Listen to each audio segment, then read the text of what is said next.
Olá, sejam todos bem-vindos à aula de hoje. Hoje nós vamos falar sobre concordância nominal.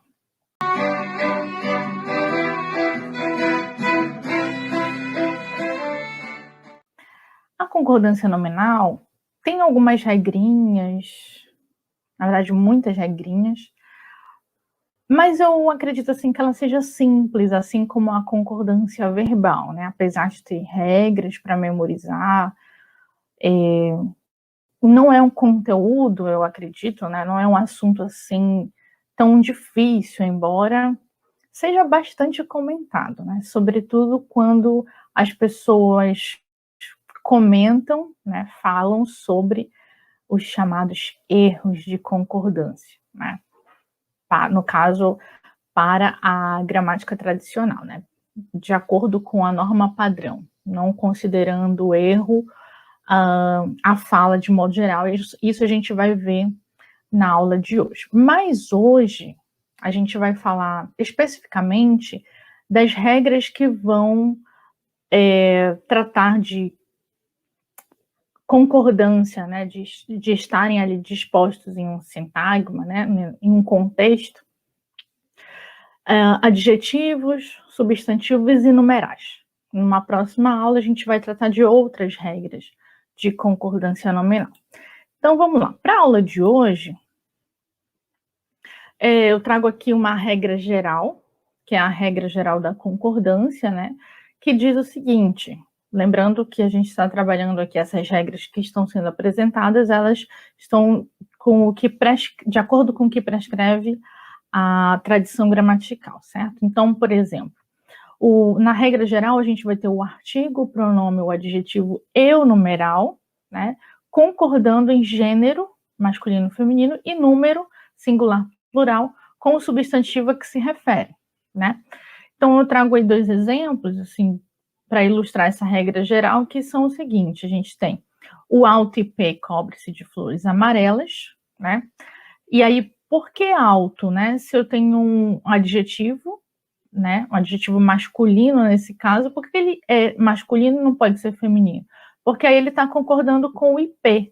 Ele se refere ao IP, ele caracteriza o IP e, portanto, a concordância deve ser feita de acordo com a palavra IP, que é masculina, que é um substantivo masculino, né?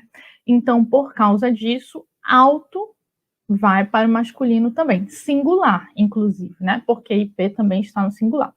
Diferentemente, né, do que a gente vê aqui, ó, em flores amarelas.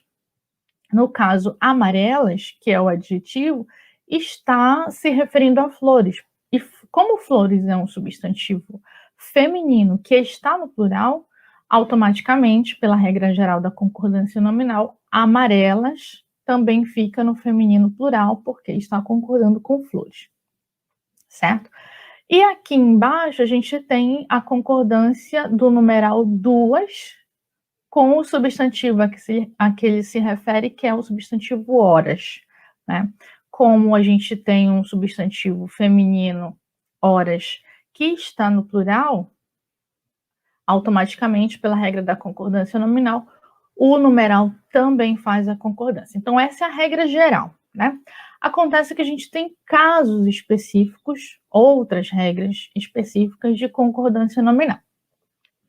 Nesse primeiro momento, a gente vai ver regras que estão na seguinte disposição. O adjetivo ele se encontra posposto, ou seja, ele vem depois, né? Ele está posposto a 2 ou mais substantivos. Então, a gente vai ter o seguinte: quando esse adjetivo estiver funcionando, né, aí é uma questão sintática, ele está funcionando como adjunta de nominal. Como é que a gente faz essa concordância? Então, bora lá. A gente vai poder concordar com o elemento mais próximo, ou vamos poder concordar com a soma deles, com todos eles, né? Então, por exemplo, vejam, aqui eu tenho, olha, a regra adjetivo posposto a 2 substantivos, funcionando como adjunta de nominal. Então, Argentinas, que é um adjetivo que está depois de 2 substantivos, carros e maçãs, funcionando como adjunta de nominal, pode concordar com o mais próximo, no caso, maçãs. Então, de acordo com o que prescreve a tradição gramatical, eu posso dizer: o Estado compra carros e maçãs argentinas, tá? Ou eu posso concordar com os dois, tá?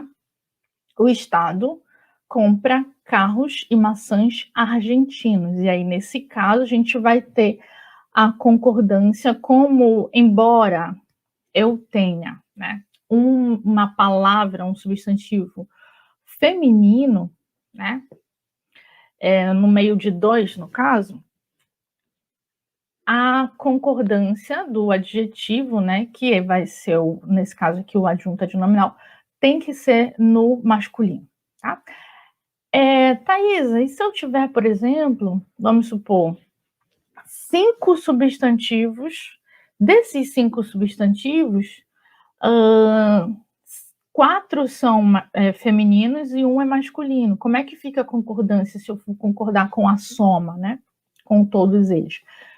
Mesmo que eu tenha uma maioria de substantivos femininos, né? E tenha um masculino, essa concordância vai ficar no masculino. É por causa disso, né, que algumas pessoas dizem que a língua é machista, né, coisa desse tipo, mas aí eu acho que esse é um tema, assim, para uma aula específica, para a gente falar um pouquinho sobre essa questão, porque envolve uma questão aí de morfologia também, né, para a gente reconhecer que, por exemplo, alguns estudiosos da língua vão dizer que essa marcação de O, no caso de argentino, no caso específico desse exemplo que a gente estava tratando aqui, ele vai dizer o seguinte: não, isso aqui não é marcação de gênero, né?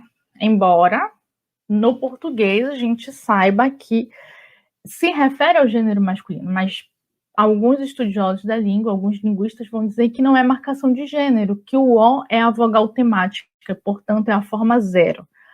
Mas aí, como eu disse, é uma outra aula, em outro momento a gente discute um pouco mais sobre isso. Prometo para vocês que a gente vai falar sobre isso. Inclusive, daí surgem questões em relação ao gênero neutro, né, que está tão em voga ultimamente. Muito bem. Só que tem um detalhe. Dentro dessa regra, há algumas coisinhas que precisam ser ditas, né?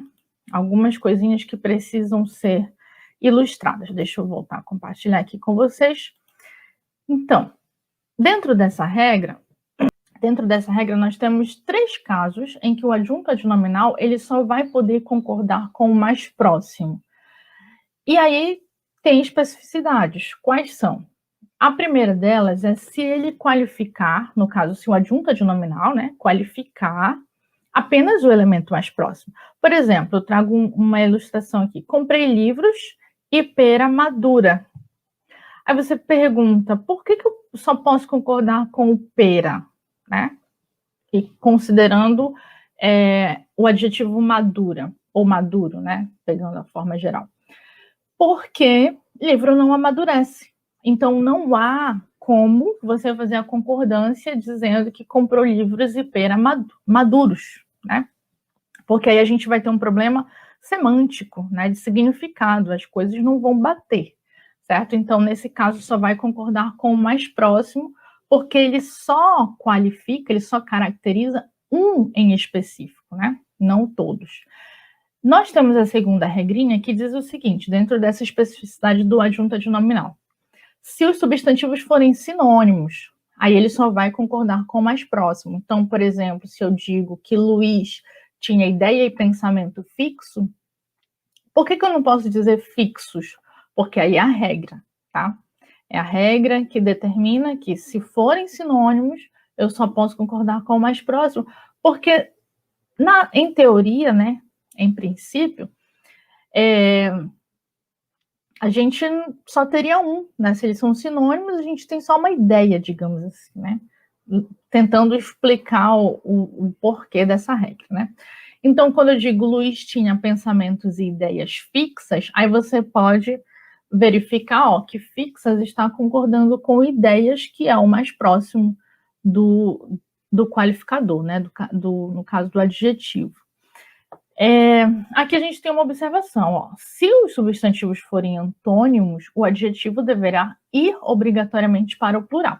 Vejam que isso ratifica a ideia de que se eu tenho sinônimos, em princípio, né, em tese, eu teria apenas uma ideia, né, digamos assim, uma palavra, porque são sinônimos. Em caso de antônimos, aí não, aí tem que ir para o plural mesmo, obrigatoriamente não pode concordar com o mais próximo, tem que concordar com todos, tá? Obrigatoriamente. Então, passei dias e noites frios na Europa, tá bom?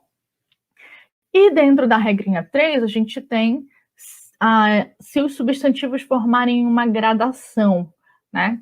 Nesse caso, também só posso concordar com o mais próximo, né? Foi um olhar, uma piscadela, um gesto estranho, certo? Aí nós temos uma outra regrinha, que é a regrinha do adjetivo posposto, ainda posposto, a 2 ou mais substantivos, mas funcionando como predicativo do sujeito. Lembrando que para ter o predicativo do sujeito, eu preciso ter um verbo de ligação, né? E o adjetivo, no caso, que vem após esse verbo de ligação, ele vai caracterizar o predicativo do sujeito. Então, quando eu digo o homem e o menino estavam perdidos, né? Vejam, eu faço a concordância sempre com todos, tá? Sempre com todos, em caso de eu ter 2 ou mais, certo? Se vier só um, né? Só um substantivo, é óbvio, né? É claro que vai concordar só com este, porque só tem um, tá bom? Então, o homem e sua esposa estiveram hospedados aqui. Vejam, aqui eu tenho um caso de um masculino e um feminino, né? Por que vai para o masculino plural, no caso, né? Porque eu tenho 2 e um deles é masculino, então, obrigatoriamente, eu fico com a forma do masculino plural, tá bom? Mesma regrinha adjetivo posposto a 2 ou mais substantivos, mas agora esse adjetivo funcionando como predicativo do objeto. Ou seja, lembrando que para eu ter um predicativo do objeto, na verdade, para eu ter um objeto, eu preciso ter um verbo transitivo. Ele pode ser direto, ele pode ser indireto. Recomendo a aula em que eu trato de sujeito. Não, acho que é a aula que eu trato de predicado, na verdade, porque estão separadas.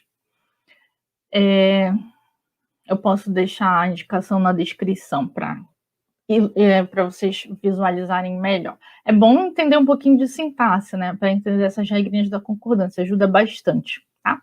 Mas nesse caso aqui do objeto, eu preciso ter um verbo transitivo. Pode ser direto, pode ser indireto, né? Porque para eu ter um objeto, eu preciso ter um verbo transitivo. Lembrando que o objeto é o complemento do verbo, tá? Complemento do verbo. Nesse caso, encontrei o operário e a esposa preocupados com a situação da empresa. Veja, tenho um sujeito que está oculto, tá? Eu. Quem encontra alguém ou alguma coisa. Então, nesse caso aqui, alguém, mais especificamente, alguém, né? Tudo bem, o alguém é invariável, mas estou só fazendo uma brincadeira aqui com essa questão do plural, né? Vejam, nesse caso específico, nós temos 2 pessoas envolvidas, né? Como objetos, objeto direto nesse caso. Encontrei o operário e a esposa. Tenho 2. Acontece que eu faço uma caracterização desse objeto, né? Eu digo que eles estavam preocupados. Vejam, encontrei preocupados. Então, esse preocupados vai ser o chamado predicativo, porque, na verdade, o que é um predicativo? Predicativo é uma caracterização, e para se constituir predicativo, eu preciso obrigatoriamente ter um adjetivo, né? Nesse caso, o adjetivo está posposto a 2 substantivos, né? Operário e esposa. Por isso, eu vou fazer a concordância com os 2, tá? Sempre faço a concordância com os 2 com os dois nesse caso, tá bom? Voltando aqui, ó, vejam, essas são as regrinhas. Vamos agora, acredito que está tudo certo até aí. Vamos agora falar sobre um adjetivo anteposto, quando o adjetivo vem antes, né, de vários substantivos, 2 ou mais. Então, nós temos aqui duas situações, vejam. Adjetivo anteposto. Se ele estiver anteposto, tá? A 2 ou mais substantivos, normalmente ele vai concordar com o mais próximo, tá? Normalmente ele vai concordar com o mais próximo, então posso dizer: comi delicioso almoço e sobremesa. Ou, né, no caso delicioso, concordando com o almoço, né? E provei deliciosa fruta e suco, concordando com o mais próximo, no caso, fruta. O adjetivo anteposto, funcionando como predicativo, ele vai concordar com o mais próximo, tá? Ou vai para o plural, certo? Vejam aqui, ó, no caso do adjetivo anteposto, funcionando como predicativo, tá? Então, estavam feridos o pai e os filhos, né? Vejam, estavam feridos, né? Porque eu tenho dois, o pai e os filhos, tá? Mas como aqui a gente tem um predicativo, vejam,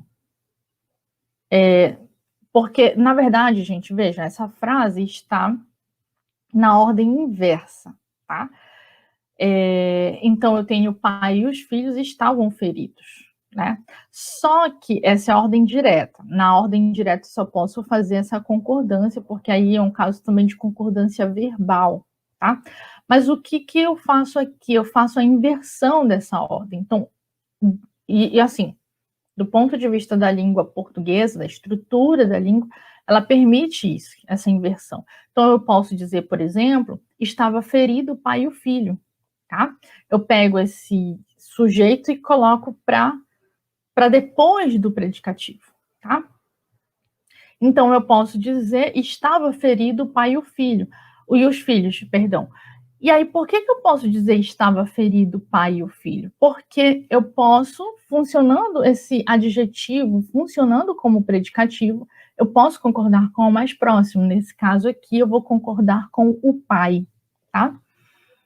Há algumas pessoas que perguntam para mim, quando eu explico essa questão da concordância, dessas permissões que se dá de concordar com o mais próximo, se do ponto de vista semântico, pode haver algum problema de entendimento, né? Se a pessoa não vai entender que era só um que estava e o outro não, nesse caso aí de estar ferido. Eu acredito que não compromete, tanto que a gramática tradicional mesmo, ela permite essas... Não que a gramática tradicional seja a pessoa, né? Pensando na gramática tradicional ou na tradição gramatical como uma pessoa, fazendo uma personificação da gramática tradicional. Não que ela seja mais certa ou a certa, né? A mais certa ou a certa, enfim. Não é isso. Mas veja que há uma permissão e que essa permissão ela não interfere nesse sentido, né? Na questão semântica. É possível, não vai atrapalhar esse entendimento de que um estava e outros não estavam, no caso de que o pai estava ferido e os filhos não. Não, aqui é uma questão só de estrutura. A questão semântica ela vai ser entendida, tá? Mas, claro, isso não impede você de optar sempre por uma forma e não outra, né? Por exemplo, há pessoas que, numa questão pessoal, só usam a concordância com os dois, né? Embora seja permitida aí a outra, né, só com o mais próximo. Não, Thaís, é uma questão pessoal, eu acredito que não vai ter problema nenhum semântico, eu prefiro usar essa. Aí é uma questão pessoal, tá? Mas não tem problema nenhum do ponto de vista semântico usar essa forma com o mais próximo. E não é só porque a gramática permite, tá? Porque tem outras circunstâncias, existem outras circunstâncias em que ela é completamente incoerente com o que ela propõe, tá bom? Mas eu já falei em alguns encontros sobre isso, mas de repente, quem sabe a gente pode fazer uma aula específica sobre algumas inconsistências da tradição gramatical, né? Muito bem. E aí a gente tem um substantivo, né? Quando a gente tem um substantivo, a estrutura, e mais de um adjetivo. Vejam, agora eu tenho o contrário. Antes eu tinha um adjetivo e mais de um substantivo. Agora eu tenho um substantivo, tá? E mais de um adjetivo. É o contrário. O que acontece nesse caso, tá? Quando dois ou mais adjetivos se referem a um substantivo, este vai para o singular ou plural. Aí é uma questão de escolha pessoal, né? Eu posso dizer, então, falava fluentemente a língua, veja, um substantivo e dois adjetivos, inglesa e espanhola, ou inglesa e a espanhola, já que eu uso a aqui, né? Falava fluentemente as línguas inglesa e espanhola, veja, né? É opcional, posso usar uma forma ou outra, tá? Aí aqui nós temos o seguinte, quando nós temos um substantivo e dois numerais ordinais, tá? O que vai acontecer neste caso? Vejam, tenho duas situações. A primeira delas, quando dois ou mais ordinais vêm antes do substantivo, tá? Ele vai concordar com o mais próximo ou vai para o plural. Então, eu posso ter a primeira e segunda lição, tá? Ou também a primeira e segunda lições, certo? No caso de dois ou mais ordinais que vêm depois do substantivo, tá? O substantivo vai para o plural obrigatoriamente, não pode ficar no singular. Então, vejam, aqui eu tenho o substantivo depois de dois ordinais, tá? Então, depois de dois ordinais, eu posso usar tanto o singular ou quanto o plural, tá? No caso aqui, ó, vejam, o substantivo está antes e os ordinais estão depois. Neste caso, obrigatoriamente, se eu tenho mais de um numeral ordinal, eu vou ter obrigatoriamente que colocar esse substantivo no plural. As cláusulas terceira, quarta e quinta. Thaisa, não pode ser a cláusula terceira, quarta e quinta? Para a gramática tradicional, não pode, tá? Não pode. Eu bati no microfone, não sei se deu algum problema, mas para a gramática tradicional não pode, tá? Norma padrão não aceita esta forma. Ah, significa que ela não existe? Não, a gente vai falar sobre isso na próxima aula em que a gente vai falar das demais regras de concordância, né? Concordância nominal especificamente, né? Porque às vezes as pessoas, elas simplesmente falam que um uso não existe porque a gramática tradicional não permite esse uso, né? E aí a gente vai falar sobre isso na próxima aula de concordância nominal. Espero vocês lá. Até mais.